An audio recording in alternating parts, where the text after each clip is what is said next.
looking forward to round 7 of the EPL season. There's been a marked decrease in the number of goals in the Premier League. Last weekend, it was 1.9 goals per game, down from 3.5 goals per game, suggesting that clubs are finally starting to gain some control over the chaos that is the brand new EPL season. We're going to look at some of the big games for you now. There is a Friday night game. Tell you about that later. But let's start with Sheffield United, who are second from bottom. They take on 13th place Man City. Yeah, City in the bottom half. This is your early Saturday evening kickoff. Bob, Sheffield suffering 5 single goal defeats in their opening 6 games. And now they've got City. And we saw how good City were in the Champions League. Poor old Sheffield United. Yeah, they were favourites to go down last season until they defied logic and actually flirted with a place in Europe for a while. But this season, it's looking as if they are relegation candidates. I somehow think that they'll scrape by because I think their manager, Chris Wilder, is a very astute cookie. And Keish was talking about in-game management earlier. Wilder can do that. I think that's a real test of a manager. He can adjust. I mean, we've not seen so much of the overlapping centre backs as we did last season, and which is a bit of a surprise because I think the way the attackers have been playing, they could do with some overlapping, but because their problem is they just can't score.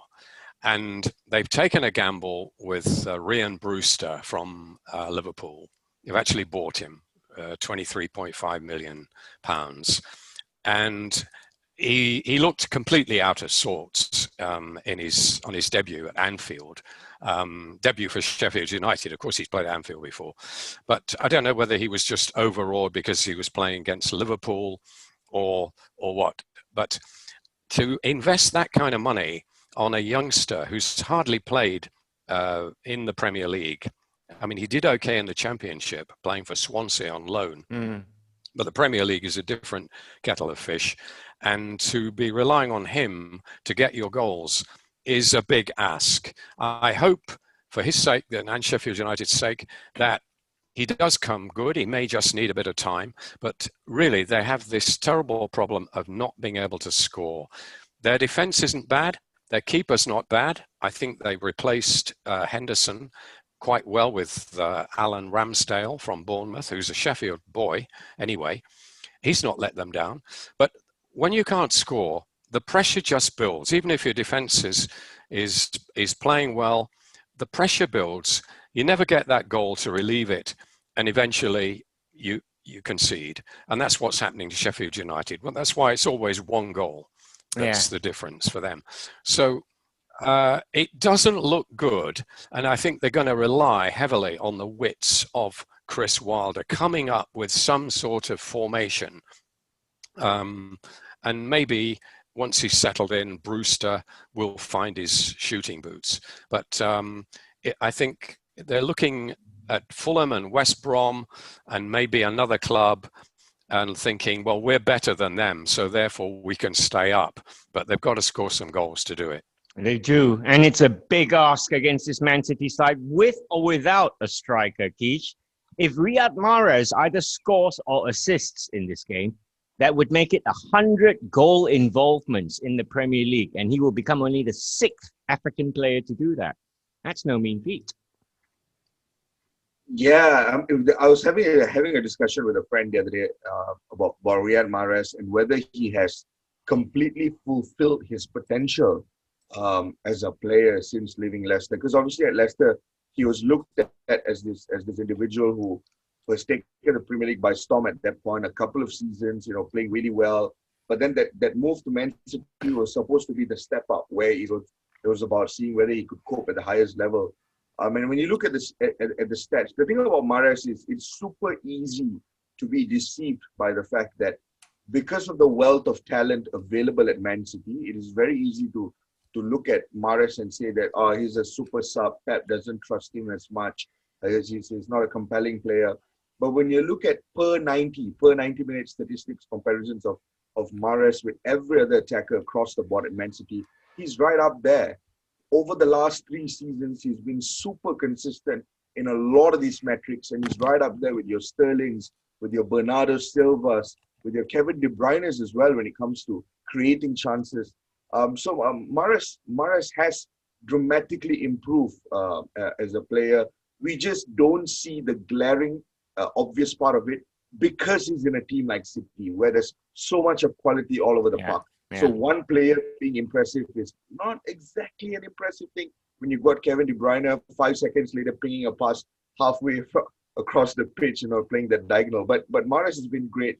And I think this year with your Gabriel Jesus's and your Sergio Aguero's struggling for fitness, a player like Mahrez becomes even more important.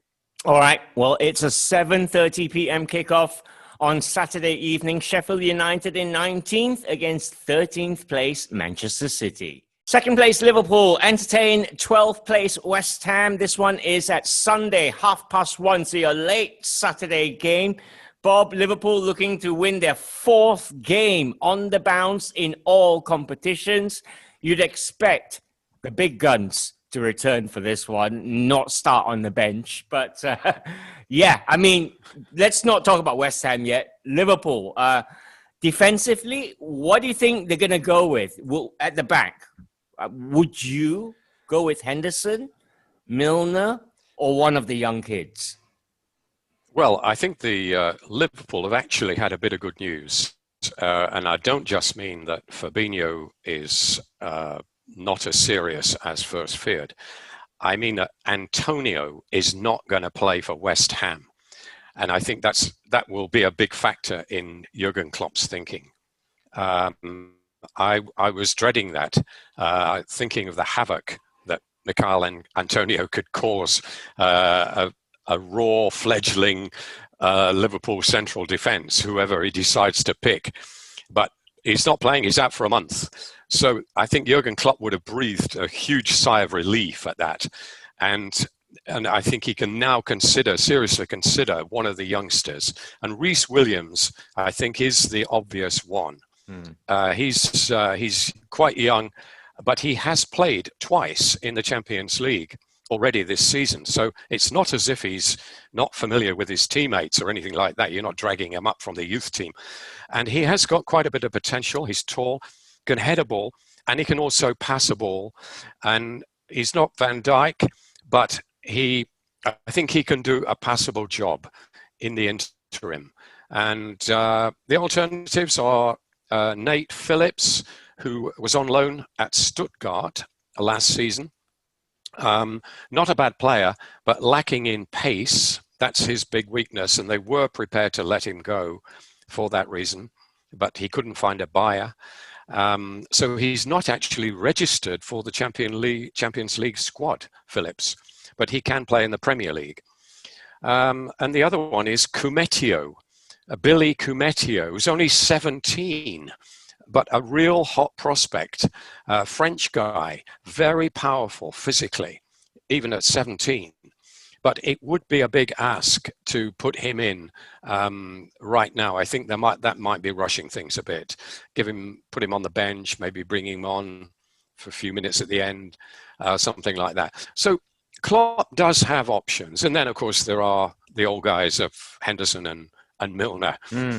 If he's really struggling. So, yeah, against the West Ham without Mikel Antonio is a different. And I think that Liverpool will maintain this form. Salah is to go. Even if Firmino is not quite at it yet, Mane is there. So I foresee a fairly comfortable win for Liverpool, despite the injury problems. Yeah, Keish, if Antonio doesn't make it, it is going to be massive.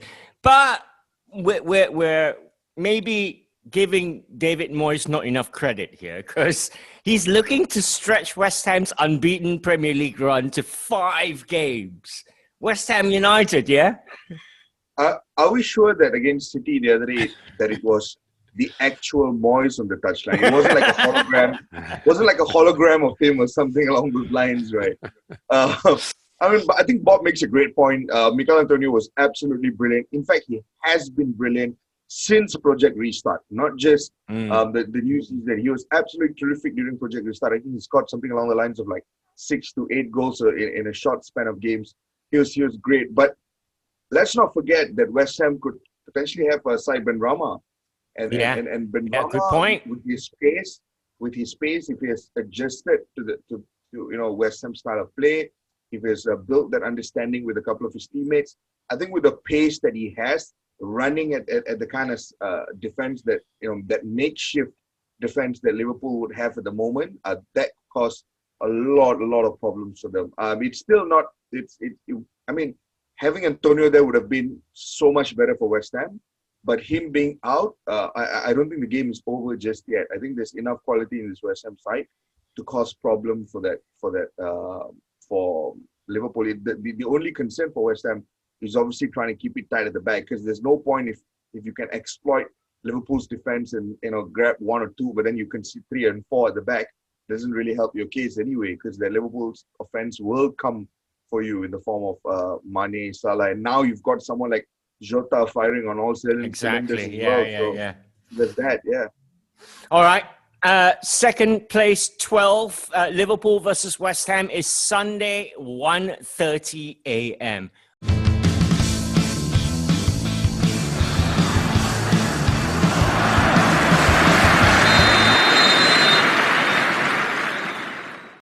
Aston Villa against Southampton is 3rd versus 7th. This one is a Sunday, 8 p.m. kickoff.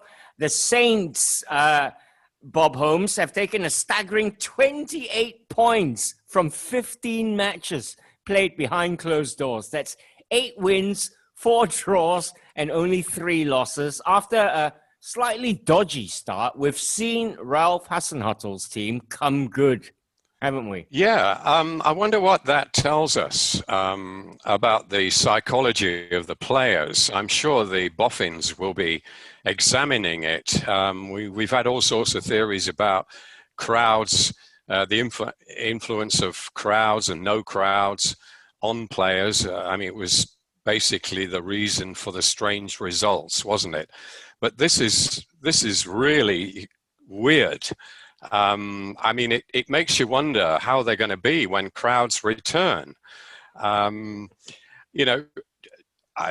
just how do you explain it? Is it a coincidence?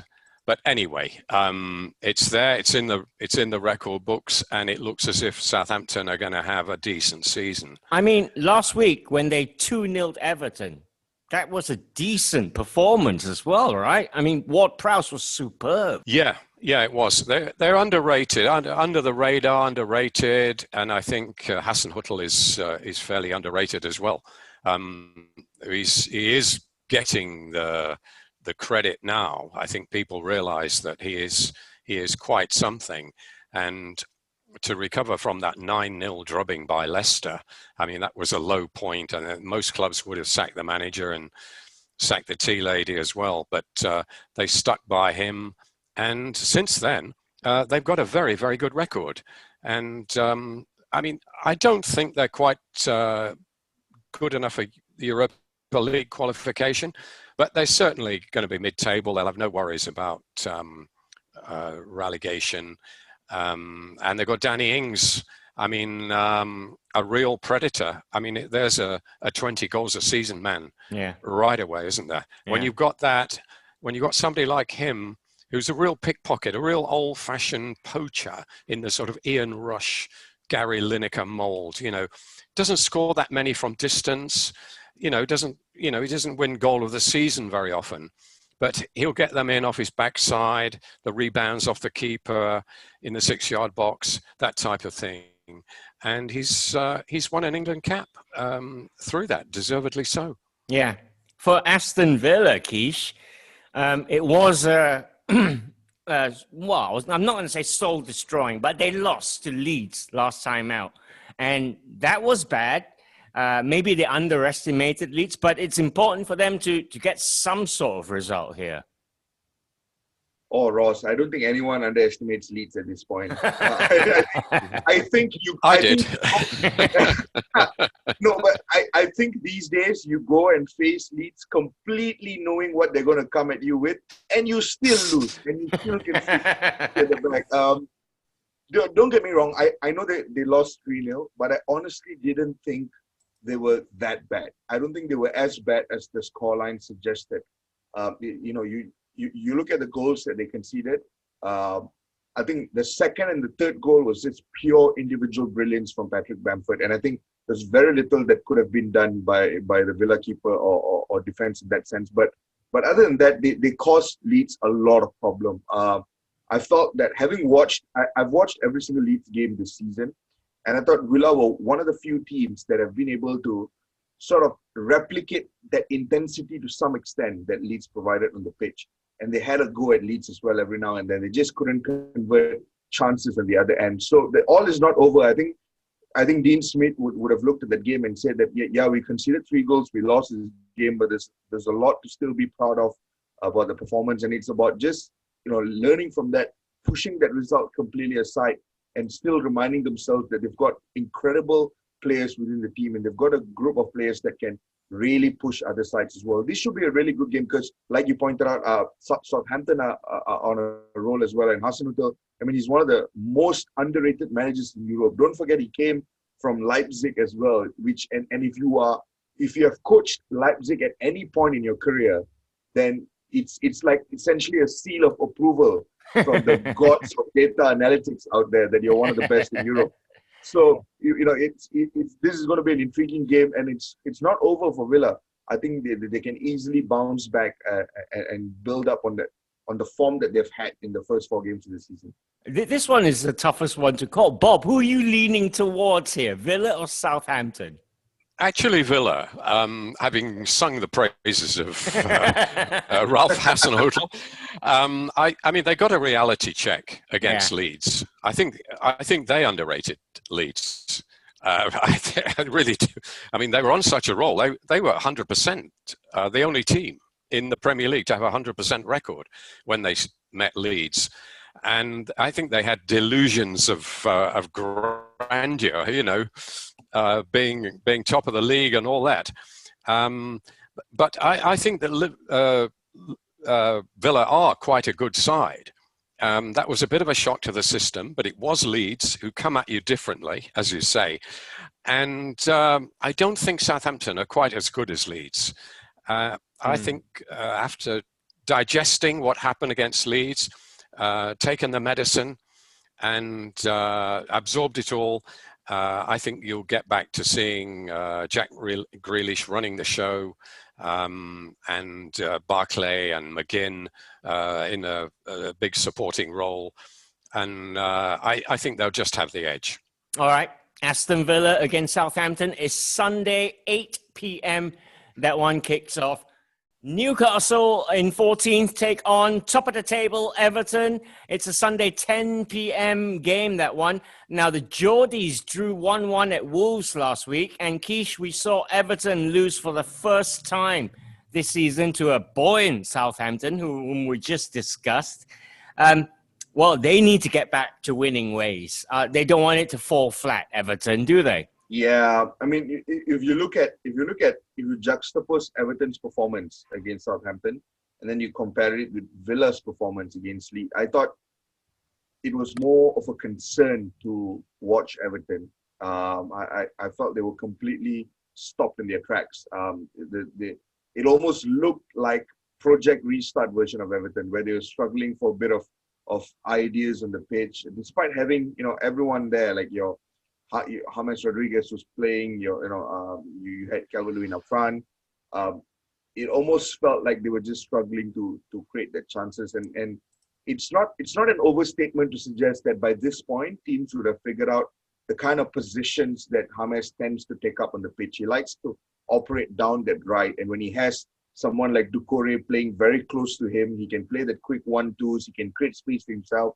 But that's exactly what he's been doing in the first few games of the season. And I thought against Southampton the other day, they completely blocked that area off, and it caused a lot of problem because he was struggling to find space. Now, the key for Carlo would be to see how to add variety into the system, because the first few games of the season, he's had a system that has worked, and he has not had a need to alter that system because it's been working and no one, found a way to kind of stop it. But Southampton have. And it's about seeing if they can bring in a bit of diversity, a bit of variety into their systems. But this is going to be a difficult one because you know what to expect out of Newcastle. They will sit deep. They will put men on the ball. They will defend in a really, really, really low block. And it's not going to be easy to get goals past them. And Everton could do really well to bounce back, but it won't be an easy game. Yeah, the biggest headache for Ancelotti here is both fullback positions. Digne is suspended for this one. Now, right back last week, we saw Ben Godfrey. To be fair, it's not his position. He's a centre back. He was asked to play right back. Yeah. There's a call now for John Joe Kenny, Bob Holmes. John Joe Kenny had a decent stint at Schalke last season in the Bundesliga. But he's going to be going up against Alan Saint-Maximin, who tends to like to hang out along the left wing. So it should be interesting. Yeah, that would be quite something, wouldn't it? A bit of a baptism of fire for John Joe Kelly. But I don't... Coleman is still out, isn't he? Chris Coleman for Everton. That's why he's not playing. I don't know what his injury was, but that's a little bit of a problem and a worry for Ancelotti because it can sort of undermine quite a prospect and a good buy. He is a centre-back.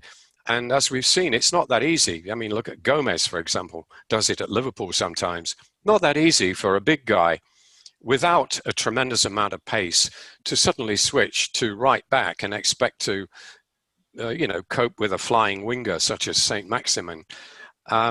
So Newcastle, they've got possibilities here. I'm sure that Steve Bruce will be thinking that this is a game they can win. And if they do, this is going to dampen all this early season hype about Everton.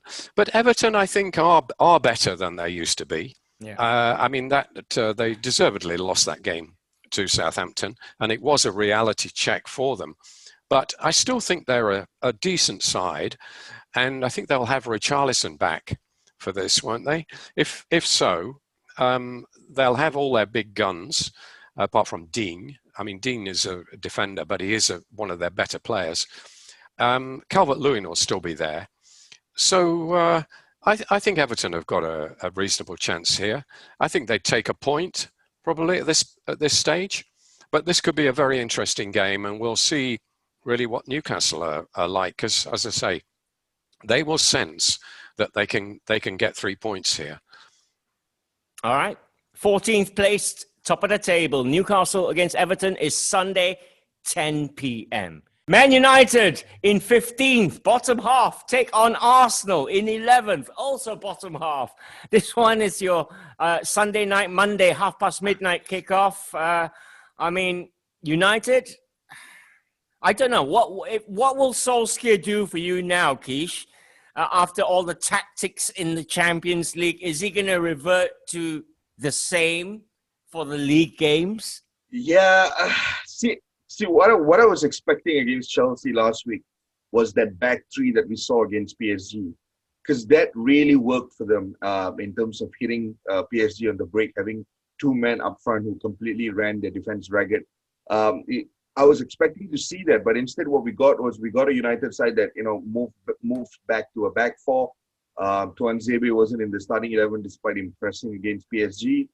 And it was a drab encounter against Chelsea. It looked like both teams just didn't want to win the game, and I can understand that air of caution about it, because for Chelsea it was about having had a rough patch. It was just about preventing a defeat against a top six side, which would have put even more pressure on Frank Lampard. And from the point of view of Solskjaer, it was about avoiding another Old Trafford defeat after that. But the onus was on them to attack.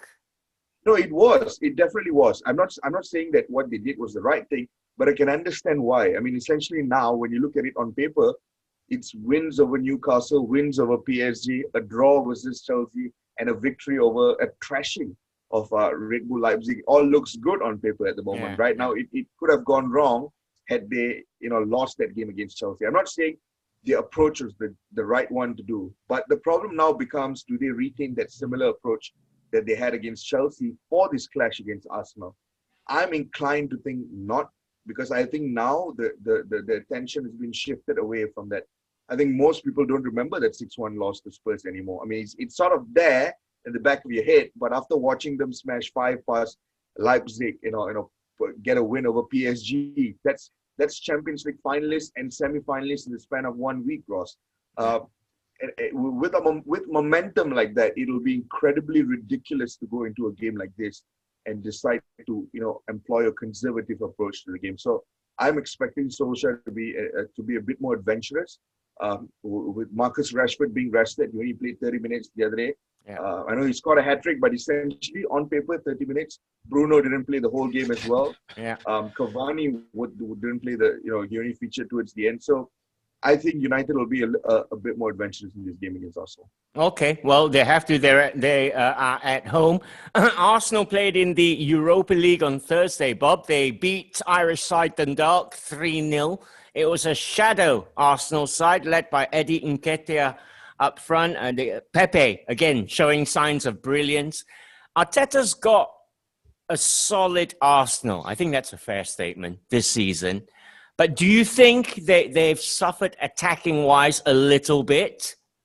Because we've now seen no goals from Aubameyang in 5 games now. Yes, what's going on? Aubameyang is not really getting much service, is he? When you've got an asset like that, it's a pity to see him underemployed, as it were. And they've got injury problems. I mean, they're so badly off for central defenders that Mustafi might even play. David Lewis is out, could be out for a while. Rob Holding is out. So they may not be as solid as they have been, Arsenal. And they got beaten, as we said, in the last game in the league. They got away with it against Dundalk, who are, with all due respect, not one of the stronger Europa League opponents. So they'll be glad to have got through that and to be top of their group. But there's not ideal preparation for facing Manchester United at Old Trafford. A Manchester United on a high, dare we say, on a roll. I mean, it's a long time since we said that. But I really see United taking this one. I think Arteta will be stretched to organise something here with that defence, and he will play hoping for a point or hoping to snatch something on the break. I mean, you've got Aubameyang against a still shaky United defence. But I think with all that firepower United have got up front against a weakened Arsenal defence, I would be surprised if United don't win this by a 2-goal margin. I think Marcus Rashford is playing absolutely out of his skin. He's grown in confidence as a man, not just as a footballer, with this whole thing about this campaign of his. I think people here and probably around the world generally weren't aware of this, what he's doing, until this week when, of course, he got all the publicity with a hat-trick and tweeted, I think the tweets were 316 and 1,030,000, and they were to indicate the goals, how long he took to score them, and how many signatories he's got for his campaign, which is embarrassing the British government no end. So he's absolutely full of confidence, and it's great to see that. And I think it's beginning to rub off on his teammates. Yeah. And Marshall won't be playing. He's suspended. But I think we'll see more of Cavani this time than we've seen before. He may not start, but I think we'll see quite a bit of him. And that will be very interesting to see whether he's still got it. All right. Well, Marcus Rashford first burst onto the scene against Arsenal with a double in 2016. Man United against Arsenal is a Monday midnight kickoff.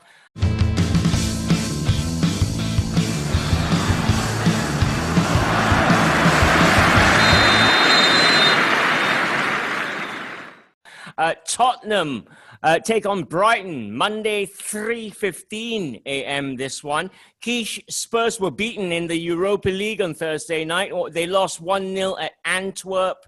It was a shadow Spurs side, and immediately Jose Mourinho came out and said, I think I know who my players are.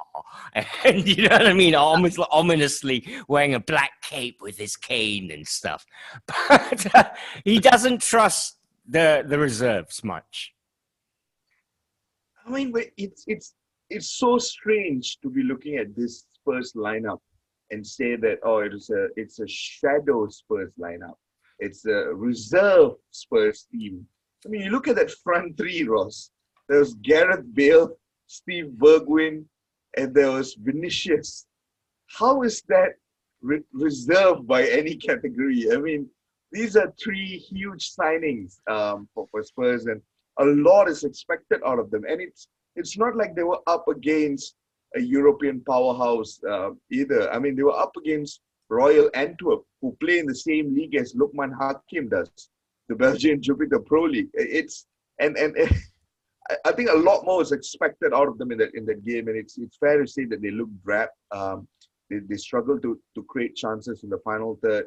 I think there were only glimpses here and there of the combination between Gareth Bale and the other front two. There's still concerns over the fitness of Gareth Bale. I don't think he's completely up to the mark yet.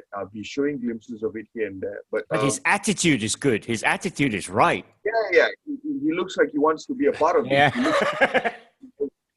And that attitude is, for the first time in a very long time, we're seeing it in him as well, that desire to want to do well at club level. I mean, so it's great. In that sense, it's great. What's concerning is, despite having that wealth of talent in the final third, they weren't able to create much against a side like Royal Antwerp. And I mean, make no mistakes, when it comes back to Brighton on Monday night, it's business as usual. You have your Sons back on the pitch. You'll have your Harry Kane starting again, and it's business as usual. And we expect to see Spurs, at full force.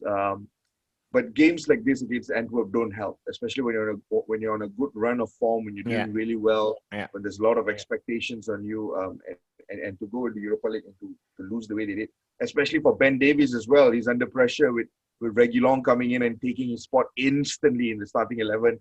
And to make a mistake like that doesn't bode well, because Reguilon will be looking at that and say, hey, this is exactly why I'm here. Yeah.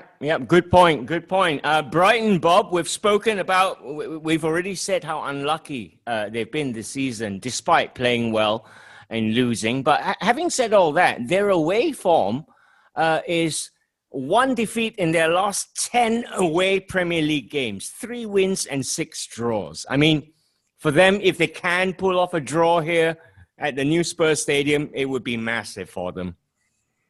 Yes, it would. Brighton, we always thought of Brighton as being a home team. At one time they had a decent record at the Amex, even when they were really struggling. But since Graham Potter took over, he sorted out the defence, so they're quite formidable. They need that many, but they don't score enough goals. And this is why they're down there struggling. And I mean, they've got sort of half-decent strikers, but not top-notch. I mean, Trossard, he plays for Belgium sometimes. He's a reserve squad player, isn't he, for Belgium? I mean, he's decent, but, he's not prolific, far from it. Mopé, also, similar thing. Yeah. I mean, he turned over Arsenal, didn't he? Famously, last season. It doesn't seem that long ago. It was last season, that memorable game when he really turned it round for Brighton by getting the keeper sent off. But they're organised. they're quite decent to watch, but they haven't got the firepower, and that's why they're going to struggle. So Spurs ought to win this. But I was watching the highlights of the Spurs game against Antwerp, and I kept hearing the commentator say, and he's shooting from range. And it was always from range. They never seem to get into the penalty area. And Gareth Bale had a couple of shots from like 30 yards, and they were hopeless. And I thought, wow, is this the same Gareth Bale that they sold for a world record fee 8 years ago? He didn't look at it. Someone needs to say to him, Gareth, this is not golf, yeah? Yeah. Well, yeah, it was like he was on the driving range, not really that bothered, just trying to loosen his shoulders. But he was way off it. And I mean, yeah, his attitude is supposed to be good, and he's not got injured yet. So those are the pluses. So he's due one, isn't he? He's due one.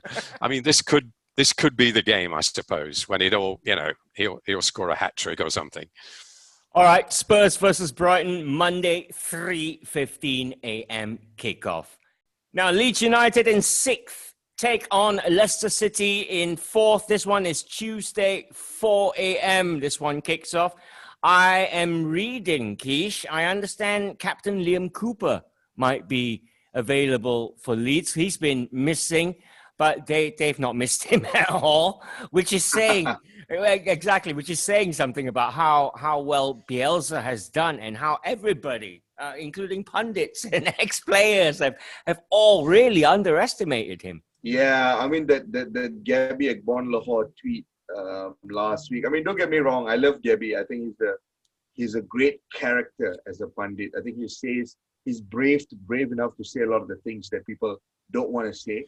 But sometimes I think he crosses a line when it comes to making statements that can sound a bit unreasonable. When he went and said that Bielsa, or rather Leeds United under Bielsa, are a myth, and that Villa will just completely expose them. And what we saw on the pitch was the complete opposite of that. Leeds United completely exposing Villa as a myth. I mean, I'm not saying Villa is a myth. Don't quote me on that. But essentially, yeah, it's difficult to look at this Leeds side and not admire them, Ross. It really is. I can't remember. I mean, I'm not very old, but I can't remember of a time. Paul was sniggering at the back. I can't remember of a time when a side has been promoted from the Championship and have just dominated the way Leeds have. I can't think of any team that have done that before. I can. Of course you can, Bob. Yeah. Do you want me to say? Do you want me to tell you who they were? Go on, Bob. Go ahead. Go on, Bob. Yeah. No, I'll keep it a secret. I'll let the listeners and the viewers look it up.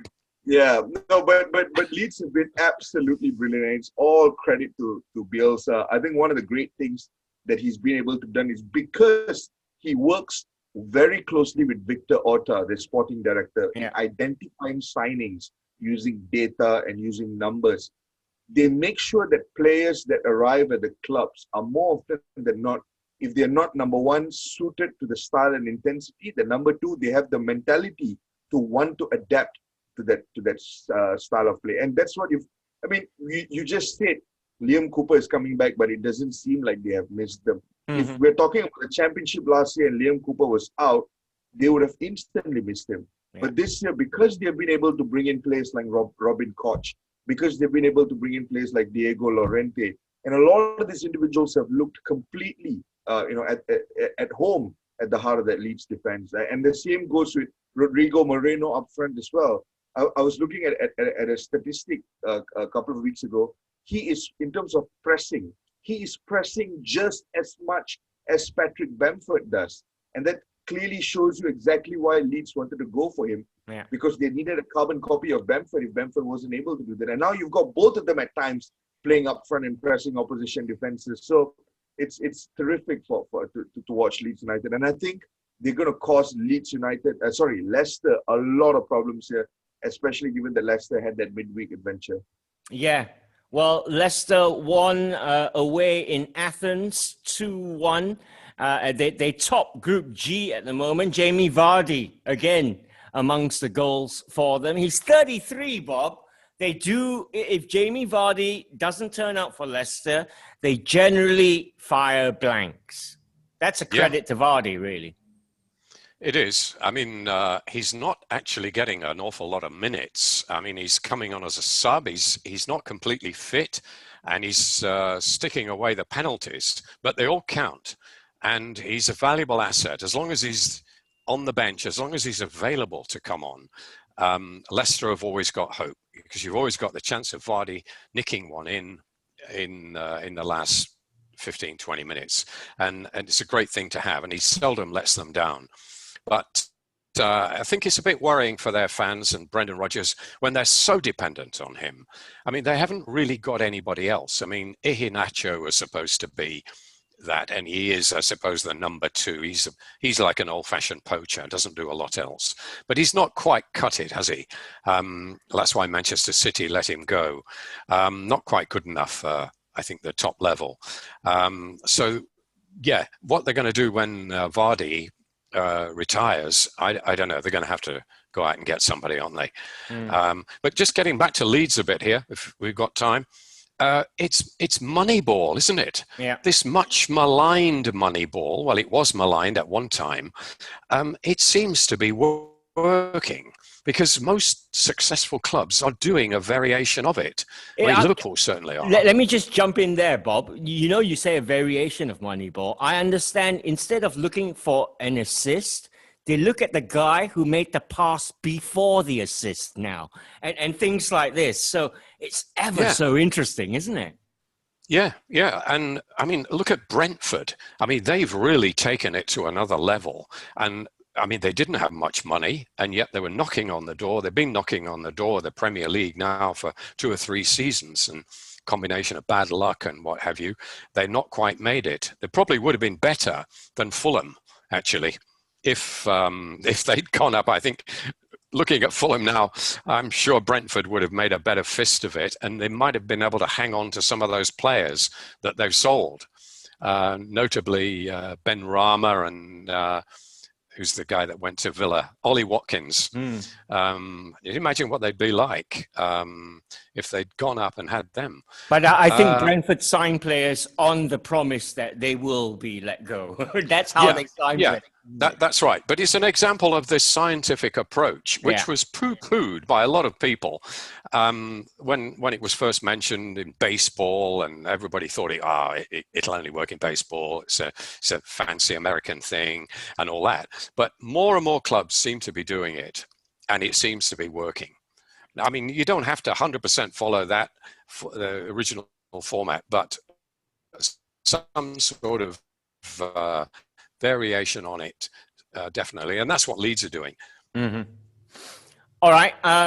For Leicester City, I understand Ricardo Pereira is back in training. He is massive. He's been missing for a long time. This game may come too soon for him. Leeds United against Leicester City, 6th versus 4th. It's a Tuesday, 4 a.m. kickoff. Elsewhere, you've got a Friday night match. You've got Wolves against Crystal Palace, Saturday, 4 a.m. Burnley against Chelsea is a big test. Can Burnley hold that Chelsea attacking line? And will Chelsea keep another clean sheet? Fulham against West Brom is your basement battle. Do Fulham belong in the Premier League? Well, they certainly need 3 points against West Brom. Tuesday, 1:30 a.m. That one kicks off. And there you go. That's your Match Week 7 previews.